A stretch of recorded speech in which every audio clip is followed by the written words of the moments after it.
So here we have the bumper lights from American Modified. We're going to install these lights into the bumper on a 2017 Ford Raptor, and we will be wiring and then installing those lights.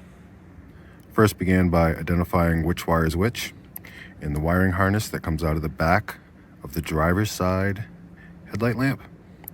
Looking from the top down where it clips in. This is where it clips into the headlight itself. So looking down, the wire all the way to the right is going to be your directional for the driver's side. The third wire here from the right, that is going to be your DRLs. The LED DRLs are on the outside of the headlamp, the blue ones.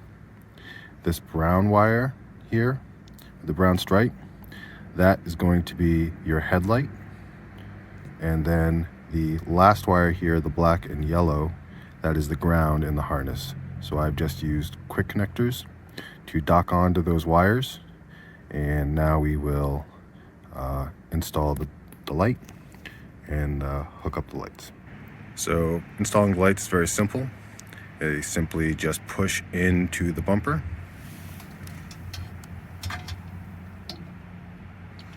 like so. As you can see, the lights just snap into the bumper. And the same process for installing the bumper light into the passenger side of the truck. See the connector dangling down? We'll just route some wires, connect them up. So here are the lights hooked up with the DRLs. The lights hooked up with the headlights. You can see there is a slight color change. And with the turn signal, the color changes to an orange amber and works with those. And that will complete the install.